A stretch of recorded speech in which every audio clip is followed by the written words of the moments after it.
인류 태초에 아담과 하와가 벌거벗었으나 부끄러워하지 아니했더라라고 성경이 이야기를 하고 있습니다. 저는 개인적으로 많은 시간 이 성경의 여러 부분들을 물론 전체를 다 무슨 뜻일까 하고 고민하고 생각을 하지만은요, 그 중에 가장 많이 고민하고 생각했던 부분이 있다 한다면은 그것은 바로 그 벌거벗은 부분이에요. 그게 무슨 의미가 있었지? 왜 벌거벗고 있었지만은 부끄러워하지 아니했다가 선악과를 따먹고 나서는 인간이 벌거벗은 것을 느끼고는 나무 그늘 아래 숨어버리고 하나님의 낯을 피하여 버렸다라고 그렇게 성경이 말씀하고 있지 않습니까? 그래서 생각을 해보니까요, 어떤 면에서는 우리가 지금 살아있으니까 아직 특별한 변화가 없는 것 같아 보이지만 어마어마한 변화가 일어난 겁니다. 어떤 어마어마한 변화가 있었느냐 하면 실제 벌거벗고는 있었지만은 그러나 어떤 상태에서는 전혀 이것이 부끄럽지 않는 그런 모습이었는데 어떤 변화가 일어나니까 똑같이 벌거벗고 있는데도 불구하고 부끄러워서 하나님을 피하고 나무 그늘에 숨어버렸다라고 이렇게 이야기하는 겁니다. 그러니까 굉장한 변화가 일어난 거예요. 다시 말하면 하나님과 함께 교통하며 살아왔던 인간이요, 범죄한 이후에 엄청난 변화가 일어났는데 그것은 바로 하나님을 피하여 숨어버렸다라고 그렇게 말하지 않습니까? 태초의 인간은요, 어떤 존재였느냐면은 영적인 존재입니다. 영물. 들어보셨습니까? 인간이라는 존재는 영적인 존재입니다. 실감이 안 나시죠? 영적인 게 뭐지? 영적인 거. 인간은 영적인 존재인데 그 말은요, 하나님의 형상을 갖고 있는 존재라는 그런 뜻입니다. 그러면 그 영적인 존재가 무슨 차이가 그래 있느냐라고 한다면요, 한마디로 하나님의 형상을 닮은 영적인 존재의 모습은 온 세상을 다스릴 수 있는 권능과 능력과 힘과 파워가 있는 그런 존재예요. 그래서 오죽하면은 수많은 덩치 큰 짐승들을요, 하나님께서 불러 모았을 때에 그 짐승의 하나하나의 이름을 누가 붙였느냐 하면은 아담이 짐승의 이름을 붙였던 겁니다. 그러니까 짐승들도 덩치는 크지만은 아담한테 꼼짝을 못해요. 왜 그럴까요? 아담에게 무엇이 있기 때문에? 영적인 그 영이, 하나님의 그 영이 있기 때문에 짐승들이 꼼짝을 못하는 거예요. 여러분, 사자가 무기가 뭡니까? 라고 하면 목사님, 사자는 막 그 앞발과 이빨과 막 이걸로 해서 짐승을 잡아먹는 아주 놀라운 무기가 있는 존재지요. 그러면 그러지요, 사람들이. 야, 그러고 보니까 우리 인간은 너무나 연약하다. 밀림에다가 갖다 넣어놓으면은 타장같이 살아갈 수 있는 사람이 그저 하나 있을까 말까. 거의 다, 야, 그러고 보니 우리 인간은 사자처럼 누구처럼 무슨 좀 파워 있는 어떤 무기가 있었으면 좋겠는데 왜 우리는 이렇게 연약하게 지음을 받았지? 라는 생각을 하는 사람들도 있더라고요. 그렇습니까? 인간은 밀림에다가 내놓으면은 뭐 타자는 고사하고 다 죽을 수밖에 없는, 맞죠? 죽을 수밖에 없죠. 그런데 여러분 하나 알고 있으셔야 되는 게 원래 인간에게 주어진 놀라운 파워와 능력은 바로 하나님의 영이라는 거예요. 퓨뉴마. 하나님의 그 영이 우리의 강점인 겁니다. 우리의 능력인 겁니다. 그래서 성경에 뭐라고 말합니까? 성령이 너에게 임하시면 너희가 무엇을 받는다라고요? 권능을 받는다. 이것이 우리의 무기예요. 이것이 인간이 인간되는 모습인 겁니다. 근데 오늘 이 시대를 살아가는 우리가 사실은 겉모습은 인간 같은데 실제 인간의 능력은 없어진 존재라고요. 원래 나의 능력, 나의 모습은 하나님의 권능에 있는 것인데 이 권능이 나에게 없는 거예요, 지금. 그러니까 연약하기 짝이 없는 거예요. 늘 사단에게 종노릇하는 거예요. 내가 깨달은 하나님의 뜻대로 살아야 되는 내 마음이 있지만은 그것을 이루어낼 수 있는 힘과 능력과 권능이 나에게는 없는 겁니다. 이게 슬픈 비극인 거예요. 그래서 성경을 읽다 보면은 바울과 같이 이걸 깨달아야 되는 거예요. 바울이 이것을 깨닫는데 보니까 세상에 내 마음은 하나님의 말씀대로 순종하며 살고 싶은데 이것을 이룰 힘이 나에게 전혀 없는 것을 보았던 거예요. 그래서 이게 무슨 일이지? 왜 내가 이걸 이루어낼 수 있는 힘과 능력이 왜 나에게 없지? 육신의 사망의 법은 날마다 나를 사로잡아 오는데 이것을 이길 힘이 나에게 전혀 없는 거예요. 이 비참한 겁니다. 인간의 가장 아름다운 모습을 유지하고 그렇게 선한 모습으로 살아야 되는데 이것이 무슨 특별한 사람한테만 일어나는 것처럼 이렇게 되고만 이 형편이요. 얼마나 안타까웠는지 모릅니다. 그래서 바울은 오라 나는 공고한 자라. 누가 이 사망의 법에서 나를 해방시켜 줄 수가 있을까라고 부르짖었던 겁니다.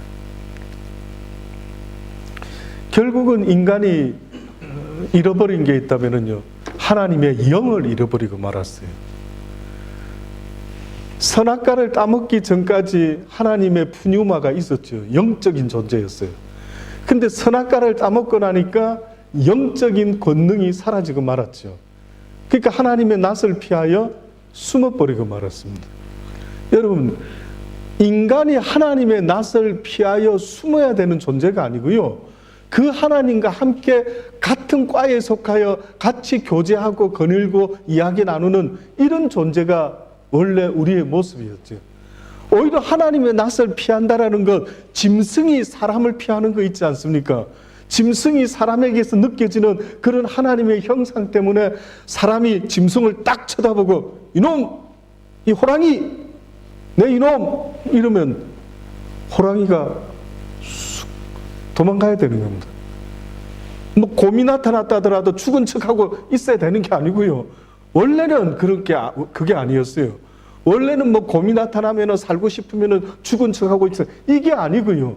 하나님의 형상을 가진 사람들은요, 그 곰을 딱 쳐다보고 꾸짖는 거죠. 내 이놈! 어디서 네가 그렇게 사람을 잡아먹으려고 어르르 하다니 내 이놈! 이러면 어떻게 돼요? 깨갱! 하고 해야 되는 거예요. 이것이 저와 여러분의 파워입니다. 원래 인간의 모습 속에 있어져야 되는 그 권능, 능력이는 이걸 다 잃어버린 거예요. 그래서 이제는 그 능력을 잃어버리지 않고 갖고 있는 하나님을 보면은 이제는 우리가 깨갱하는 거예요. 피해버리고 만 거예요. 그래서 하나님은 우리가 다시 성령을 회복하기를 원하시는 겁니다. 결국 인간이 죄를 지어서 하나님의 성령이 영이 떠나고 나서는요, 나무 그늘에 숨어버렸죠. 숨어버리고는 있었지만은 죽지는 않고 살아 있었어요. 보세요. 원래는 하나님의 푸뉴마가 있어가지고 인간은 영물이었어요. 근데 죄를 딱 짓고 나니까 이것이 떠나가고 말았어요. 근데 뜻밖에도 하나님의 영조차도 머물 수 없도록 만드는 일이 벌어졌는데 그게 뭐냐면 나의 자유의지예요. 여러분과 저의 자유의지는 얼마나 중요한지 이루 말할 수 없어요. 하나님의 영이 나에게서 떠나가게 만들 수 있는 방법이 있는데 그것은 나의 자유의지가 그분을 거절할 때 떠나가게 된대요.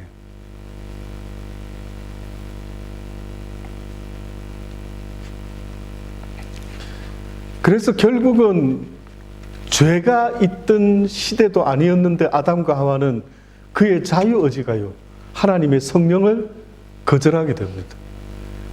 그 말씀을 어겼을 때에 뜻밖에도 아담과 하와는요, 자기의 자유의지가 하나님의 성령까지 떠나보내게 만드는 이런 일을 할 수 있을 줄은 미처 예상을 못했던 거예요. 그래서 성경에는 우리가 거듭나야 된다라고 말하는 것, born again을 말하는 거는요, 한마디로 말하면 우리의 혼이 이제는 다시 하나님의 성령으로 거듭나는 놀라운 일이 생겨져야 된다라는 것을 말씀하고 있는 겁니다. 요한복음 3장 3절에 보면 예수께서 대답하여 가라사대 진실로 진실로 내게 이르노니 사람이 거듭나지 아니하면 하나님의 나라를 볼 수 없다라고 하는, 거듭나지 아니하면 하나님의 나라를 결단코 볼 수 있는 자가 없다라는 겁니다. 그랬더니만은 여러분이 아는 니고데모라는 사람이 어떻게 우리가 거듭날 수가 있겠습니까? 죽어서 어머니의 뱃속에 다시 들어갔다가 다시 태어나야 되는 겁니까? 라고 이야기했을 때 네가 어떻게 하여 선생이 되어서 그게 무슨 뜻인지를 알지 못하느냐? 육으로 난 것은 육이요, 성령으로 난 것은 영이니라고 이렇게 말했어요. 육으로 난 것은 육이지만 내가 지금 너희들에게 말하고 있는 것은 영을 이야기하고 있다. 너희의 영이 지금 거듭나야 된다라고. 무엇으로? 성령으로 거듭나지 아니하면 아무것도 할 수가 없다. 그래서 예수님이 우리에게 보여주신 것처럼 예수님은 성령으로 잉태가 되신 분이었고, 이제 어른이 되셔서 공생애를 시작하실 때에 세례 요한에게 세례를 받으시면서 하나님의 성령이 비둘기같이 그분에게 머무는 것을 보지 않습니까? 성령에 이끌려서 그분이 광야로 나가게 되고 성령에 이끌려서 광야에서 시험을 받게 되었다라고 말합니다. 십자가를 지게 됐을 때에 겟세마네 동산에서 그분이요, 성령의 도우심을 따라 하나님께 기도를 했다라고 이야기했어요. 한번 성경을 유심히 읽어보면은요, 예수님의 모든 것은 성령이다라는 걸 알 수가 있어요. 예수님이라는 분은 도대체 자신의 모습은 어디 있는 거지? 라고 싶을 정도로 본인의 모습은 아무것도 없는 겁니다. 오직 본인은 성령께서 인도하는 대로 그렇게 살았던 삶을 우리에게 보여주는 거예요.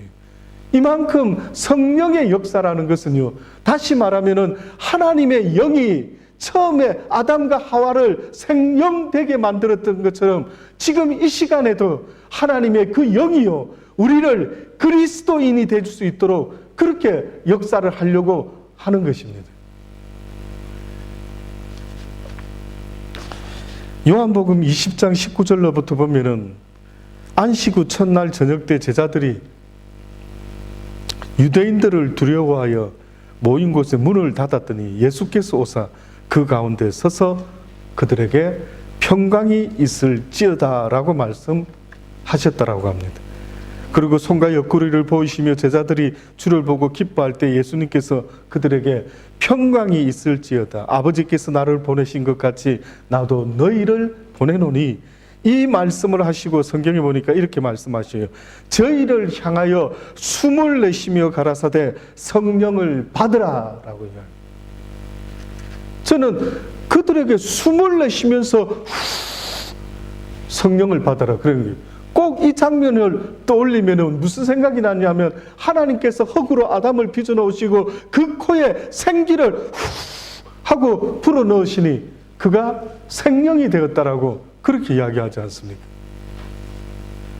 뜻밖에도 예수님께서 부활하셔서 제자들을 찾아오셨을 때 첫 번째로 제자들을 변화시키기를 원하셨던 예수님의 액션이 있었는데 그 액션이 뭐였는 줄 아십니까?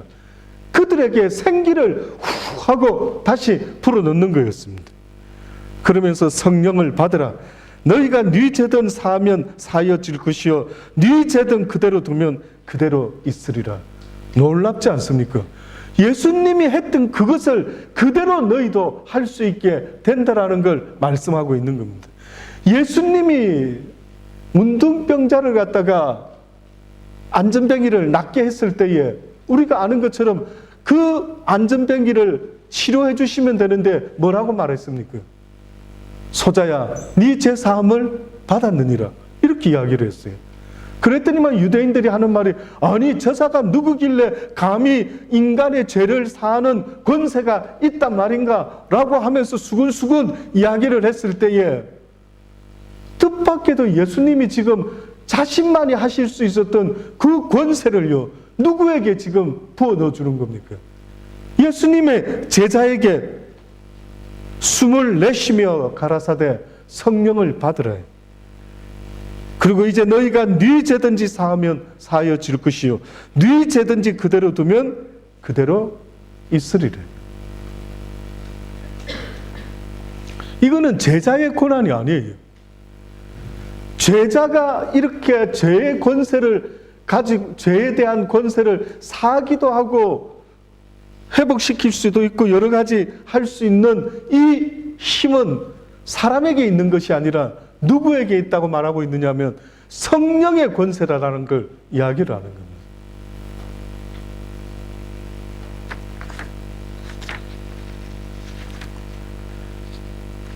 갈라디아 5장에 보면은요, 육체의 소욕은 성령을 거스리고 성령은 육체를 거스리라니 이 둘이 서로 대적함으로 너희가 원하는 것을 하지 못하게 하려 함이라. 너희가 만일 성령의 인도하시는 바가 되면 율법 아래 있지 아니하리라. 육체의 일은 현저하니 곧 음행과 더러운 것과 호색과 우상숭배와 주술과 원수 맺는 것과 분쟁과 시기와 분냄과 당 짓는 것과 분열함과 이단과 투기와 술취함 방탕 또 그와 같은 것들이라. 전에 너희에게 경계한 것 같이 경계하노니 이런 일을 하는 자들은 하나님의 나라를 유업으로 받지 못할 것이라. 지금 이런 일을 하고 있는 자들은 성령과는 전혀 관계가 없다라고 말씀하는 거예요. 근데 성령의 사람은요, 이런 일을 할 수 없다라는 거예요. 그것은 내가 그러면 안 되지라는 차원이 아니고, 성령으로 거듭난 사람은 성령의 열매를 맺게 되는데 그 성령의 열매는 멈출 길이 없다는 거예요. 그걸 막을 길이 없대요. 다시 말하면 여러분의 심령 속에 어떤 열매가 맺히는지를 스스로 한번 체크를 해볼 필요가 있는 거예요. 내가 지금 성령에게 사로잡혀 있는지 아니면 지금 성령을 또 멀리 떠나보내고 있는지를 볼 필요가 있는 거예요. 우리가 24시간 성령에 사로잡혀 있으면 좋겠죠. 근데 어떤 분은 그런 이야기를 하는데 공감이 되더라고요. 성령은 역사하는 힘이 있기 때문에 죄된 육신이 24시간 성령 속에 사로잡혀 있다 보면은 그는 인간이 정상적으로 살 수가 없다라고까지 말을 하더라고요. 동감이 되더라고요. 우리는 온전하지 못하기 때문에요. 어떻게 보면 오늘 이 시대 성령의 사역이라는 것은 내 자유의지가 하나님의 성령을 구하고 부를 때에 함께 할 수 있는 동력의 역사가 일어난다라는 겁니다.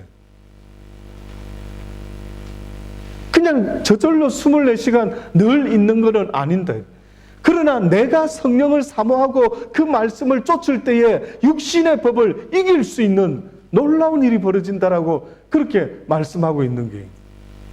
쉽게 말하면 성령도 나를 쓰셔야 되고 나도 성령과 함께 동력을 해야 되는 겁니다. 동력을 해야 된다고요. 그분도 육신이 있는 내가 필요하고 육신이 있는 나도 그 성령님께서 나에게 필요로 하다라는 거예요.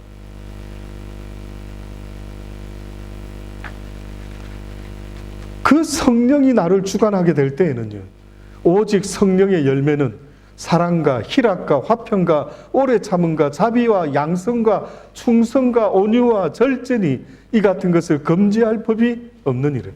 그리스도 예수의 사람들은 육체와 함께 그 정욕과 탐심을 십자가에 못 박았느니라. 만일 우리가 성령으로 살면 또한 성령으로 행할지니 헛된 영광을 구하여 서로 노엽게 하거나 서로 투기하지 말지니라 라고 말씀하는 겁니다. 성령의 열매는요, 그거는 내가 막을 수 있는 것이 아니에요. 그 성령께서 나를 주관하게 되고 내가 거듭나게 되면은 나에게 그전에 없던 증상이 일어나기 시작하는데 그것은 바로 어떤 열매를 맺기 시작한다라는 거예요. 근데 그 열매는 내 스스로 맺을 수 있는 열매가 아니고 돈으로 살 수 있는 열매도 아니고 어떤 것으로도 얻을 수 없는데 유일하게 성령으로만 얻을 수 있는 열매가 있다라고 말하지 않습니까? 그 열매가 바로 사랑과 희락과 화평과 온유와 오래 참음과 이렇게 하고 싶은데 안 되는 거예요. 그래서 성령으로 거듭나야만 된다라고 하나님이 우리에게 말씀하고 있는 겁니다.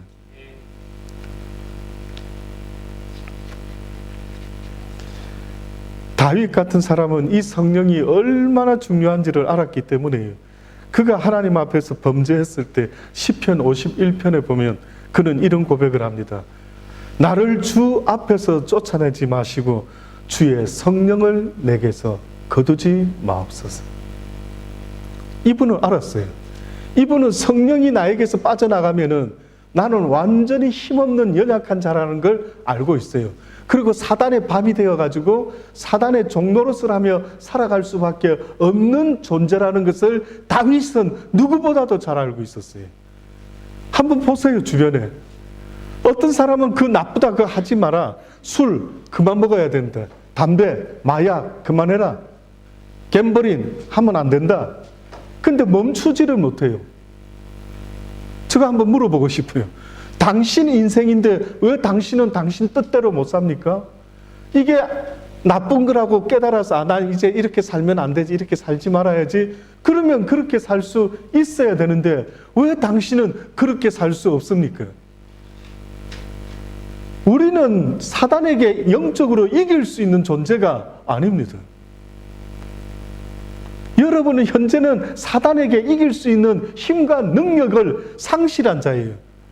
짐승도 여러분을 이겨버립니다.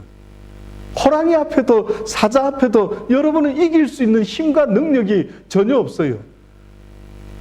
그래서 죽었다 깨어나도 여러분 스스로 악한 것을 멈추고 악한 일을 수독하고 착하게 살아봐야지 아무리 노력해도요 불가능합니다.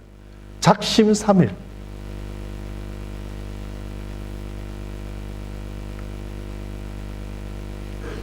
그 성령이 아니면은요 아무것도 우리도 할 수가 없다라는 것을 성경이 우리에게 계속 말씀하고 있습니다. 그래서 성령은요 예수님이 뭐라고 소개를 우리한테 했느냐 하면은 요한복음 14장에 보면은 보혜사 곧 아버지께서 내 이름으로 보내실 성령 그가 너희에게 모든 것을 가르치시고 내가 너희에게 말한 모든 것을 생각나게 하시리라. 보혜사 성령이라. 요한복음 15장에도 내가 아버지께로 너희에게 보낼 보혜사 곧 아버지께로서 나오시는 진리의 성령이 오실 때에 그가 나를 증거하실 것이다. 요한복음 16장에도 보면은 그러하나 내가 너희에게 실상을 말하노니 내가 떠나는 것이 너희에게 유익이라. 내가 떠나가지 아니하면 보혜사가 너희에게로 오시지 아니할 것이요 가면 내가 그를 너희에게 보내리라. 보호하고 지키시는 하나님, 이것이 보혜사입니다. 보호하고 지키시는 이 하나님의 의미 속에는요 여러분 이런 것도 있습니다. 그 법정에서 나를 위하여 보호하고 변호하고 지켜주고 중보하고 하는 역할을 하는 사람이 옛날에는요 따로 돈을 주고 뭐 국선 변호사를 사서 변호사가 이렇게 따로 이렇게 했는데 옛날에는 어떤 억울한 누명을 쓰든지 어떻든지 재판장에 서게 된 죄인을 변호할 수 있는 사람이 변호사가 아니고요 그 사람을 가장 잘 아는 가까이에 있는 사람이 그 일을 했어요. 변호사가 한 게 아니에요. 그러면 어떤 사람이 잘못해가지고 법정에 섰어요. 자, 이 사람을 변호할 사람이 누구시오? 그러면 이 사람과 가장 가까이 지냈던 사람이 변호를 합니다. 내가 이 사람을 잘 알고 이제 오랫동안 같이 있어 와서 너무 잘 압니다. 이 사람은 그럴 사람이 아니고 이렇게 설명을 쭉 해서 변호를 하는 겁니다. 보혜사 성령이라는 분이 어떤 분이냐? 그런 분이라는 거예요. 그 대신 이 사람이 잘못되면은요, 이 변호했던 사람에게도 불통이 튀게 되어 있습니다. 네가 잘 안다면서 둘이서 짜고 하는 거 아니야? 뭐 이렇게 잘못 풀어지면요, 이거는 엄청나게 억울한 누명을 쓰게 되는 거예요. 그래서 아무나 변호할 수도 없지만은 변호할 때는 두 사람이 하나가 되어 변호를 하게 되는 겁니다. 이것이 바로 보혜사라는 분의 우리에게 우리의 삶에 변호하고 지키고 지켜주는 그런 분이시라는 걸 이야기를 하는 겁니다. 어떤 분이 프랑스에서 사시던 어떤 분이요, 아프리카에 선교사로 가신 분이 있었어요.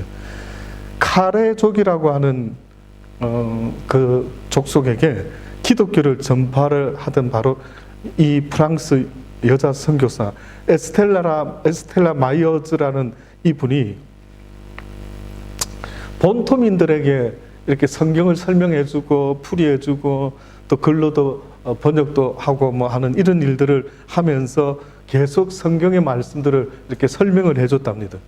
근데 이분이 어떤 부분에 있어서 좀 멈추게 됐느냐면은 성령님을 소개하는데 성령님이 필요하다. 당신들도 하나님의 성령을 더 믿지 못하면은 악한 구습을 끊을 수도 없고 이 세상을 살아갈 힘도 사단에게 이길 힘도 없다. 이걸 설명을 하는 거예요.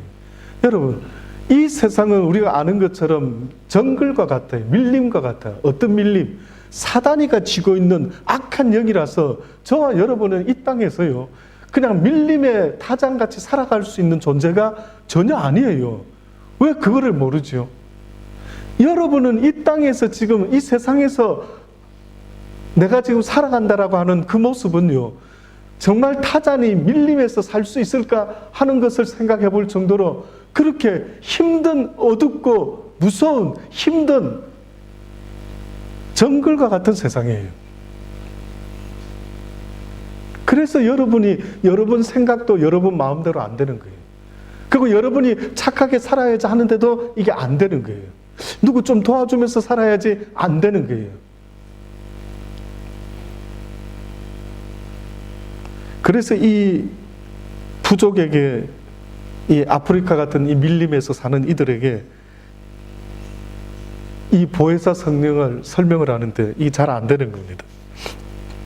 그래서 이제 보혜사라는 표현을 이걸 어떻게 설명을 하지라고 이제 막 좀 고민하면서 이렇게 하고 있으니까 그 선교사님을 돕던 그 원주민 본토인 조력자가 이제 옆에서 이렇게 애쓰시는 선교사님을 보고요, 혹시 이런 표현 이런 뜻 아닙니까? 라고 하면서 하는데 그게 뭐였는가 보니까 우리 옆에 구부리는 이 이렇게 설명을 하는 거예요. 그래서 이제 선교사님이 아니 그게 무슨 말이냐, 우리 옆에 구부리는 이 이러면 자기 종족들은 이해할 수가 있을 것 같습니다. 보혜사에 대해서. 그래서 그러면 그게 무슨 말인데 그렇게 생각하느냐라고 물어봤더니만요, 아프리카에서 이 짐꾼들은 머리에 짐을 입고 긴 여행을 하는데 보통 2, 3개월씩 이렇게 여행이 걸린답니다. 그래서 그 여행 중에 이 짐꾼들이 머리에 짐을 입고 이렇게 돕고 하는 이런 자들이 학질이나 이질에 걸리는 경우가 굉장히 많대요. 그래서 결국은 병이 들면은 행렬에서 낙오를 하고요, 그냥 이렇게 멈추게 된답니다. 근데 이제 그러고 있다가 결국은 그 사람이 거기서 죽게 되는데, 지나가던 어떤 사람이 그 죽어가는 그 사람을 발견해가지고 데리고 동네 마을까지 데려다 주면은 살 수가 있대요. 그래서 그들은 지나가다가 죽어가는 그 짐꾼을 발견해서 그들을 데리고 동네 가까운 마을까지 데리고 가는 그 사람을 뭐라고 부르느냐 하면은 우리 옆에 구부리는 이 이렇게 불렀다는 거예요. 그러니까 성령님이라는 분이 그런 분이라는 거예요. 성령님이 바로 우리가 살아가다가 쓰러지고 넘어지고 힘들어서 어쩔 줄 몰라 할 때에 우리 옆에서 구부리고 우리를 지키고 보호하시고 우리를 옆에 있는 마을에까지 인도하시는 분이 바로 보혜사 성령이라는 거예요. 근데 여러분은 그 보혜사 성령 없이 지금 살아가고 있다면은 이거는 뭐 둘 중에 하나입니다. 사단이 보호하든지 아니면 사단이 지금 그냥 바빠서 내버려 두고 있는지 모를 정도로 그런 경우가 아니면은 그럴 수가 없다라고 말씀하고 있는 겁니다. 사랑하는 여러분, 오늘 이 시간 이후로부터 저는 여러분이요, 그 성령님을 사모하고 날마다 그 성령님께 도움을 구할 수 있는 여러분이 되시기를 간절히 주의 이름으로 축원합니다. 그 성령 없이는 안 돼요. 그래서 저는 우리 아들들에게도 기도라는 것이 대단한 게 아니라 아침에 일어났을 때 주의 성령께 하나님께 help me 이것만 해도 충분하대. 나를 도와달라고. 그러면 도울 수가 있다라는 거예요. 성령님은 성령님을 원하는 그들에게 하나님께서 역사하도록끔 하시기 때문에 그렇게 역사가 일어날 수가 있다라고 말씀하는 겁니다. 성령님이 고린도전서 12장에 어떻게 나타나 있느냐 하면 은사는 여러 가지나 성령은 같고 직분은 여러 가지나 주는 같아. 또 사역은 여러 가지나 모든 것 모든 사람 가운데 이루시는 하나님은 같으니 각 사람에게 성령을 나타내시면 유익하게 하려 하십니다. 모든 역사의 사역 중에 그 근본적인 역사는 성령께서 하신다라고 그렇게 말씀하는 거예요. 오늘 우리 오후 시간에 이제 핸드벨 찬양을 들을 것인데요. 어떤 사람은 핸드벨 찬양을 통해서도 막 하나님의 사랑을 느끼게 되고 은혜를 느끼게 되고 어떤 설교를 통해서 아이의 이야기를 통해서도 뭔가를 느낄 수 있는 이 모든 것들은요. 그 배후에 하나님의 성령의 역사가 있기 때문에 가능하다라고 그렇게 말씀하고 있는 겁니다. 그러니 어떤 사람이 나는 어느 목사님 때문에 은혜를 받고 그분은 돌아가셨지만 뭐 시드니에 그런 목사가 없어서 어느 교회를 나갈 줄 모르겠다라고 하는 분들도 있지만은 그분도 잊지 말아야 되는 것은 나에게 하나님을 깨닫게 하고 그 하나님의 도움을 받으며 살아갈 수 있는 믿음의 삶을 살게 하신 것은요, 바로 성령의 역사다라고 그렇게 말하는 겁니다. 각 사람에게 성령을 나타내시면 유익하게 하려 하십니다.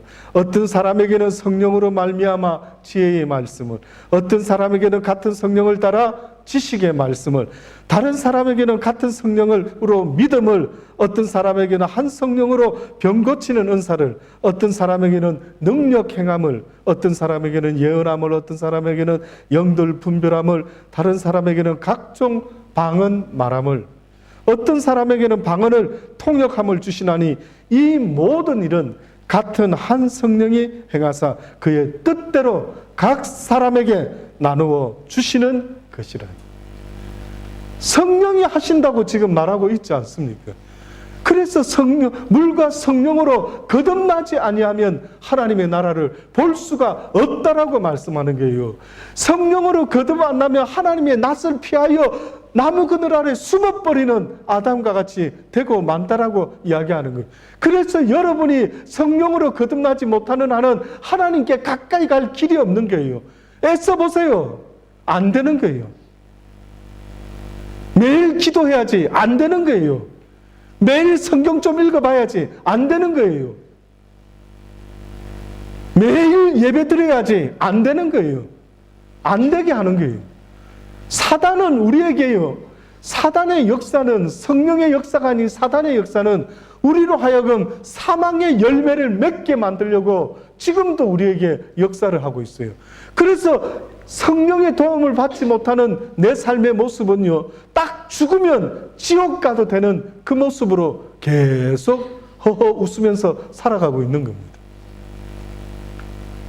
성령이 나를 주관해 줘야 되는 거예요.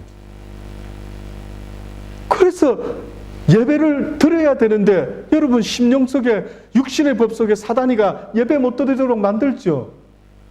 그러면은 여러분 생각할 때 지금 내가 싫어하는 줄로 알고 있죠.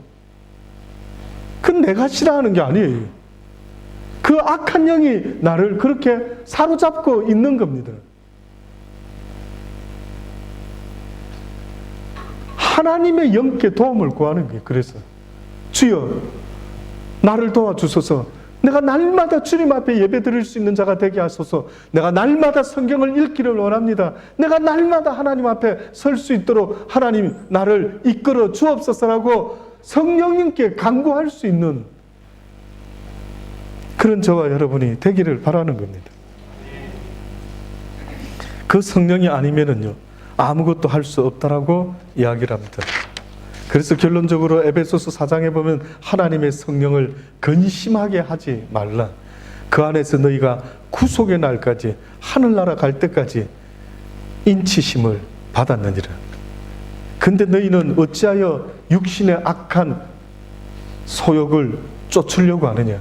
너희는 모든 악독과 노함과 분냄과 떠드는 것과 해방하는 것과 모든 악의와 함께 버리고 서로 인자하게 하며 불쌍히 여기며 서로 용서하기를 하나님이 그리스도 안에서 너희를 용서하심과 같이 하라. 이것이 바로 성령이 우리를 이끌어 가시는 역사라는 것을 성경이 말씀하고 있는 겁니다. 사랑하는 여러분, 성령은 우리의 자유의지에 도움 없이는 역사할 수가 없답니다. 그래서 여러분 날마다 주의 성령의 도움을 구할 수 있는 그러한 여러분의 의지가 될 수 있기를 간절히 주의 이름으로 축원합니다. 기도하십시다. 좋으신 아버지 하나님, 우리가 멀쩡해 보이지만 성령 없이 날마다 사단에게 종노릇하고 있는 것을 보게 됩니다. 이러면 안 되는데 하면서도 그렇게 하고 있는 우리의 모습을 보고 이것이 내 모습인 줄 알고 있는 것 같습니다. 아버지여 깨닫게 하여 주셔서 이 모습은 나의 모습이 아니라 육신의 사망의 법의 모습이라는 것을, 육신의 소욕의 모습이라는 것을 하나님 깨닫게 해주시고 이제는 하나님의 성령의 소욕으로 거듭날 수 있는, 본 어게인 할 수 있는 우리의 삶이 될 수 있도록 하나님 은혜 베풀어 주옵소서. 그리하여 그 성령님의 도우심을 받고 그 성령님이 이끌어 주시는 쪽으로 아버지 하나님 우리가 이끌림 받을 수 있는 그런 복된 삶을 살아갈 수 있는, 하나님의 형상을 닮은 모습을 회복할 수 있는 우리의 삶이 될 수 있도록 은혜 베풀어 주옵소서. 그리하여 날마다 그 성령님과 함께 동행하며 사는 날까지, 구원을 받을 때까지, 그 인치심을 받은 그날까지 아버지 하나님 우리가 함께 갈 수 있도록 복 내려 주옵소서. 예수님의 이름으로 감사하며 기도드리옵나이다. 아멘.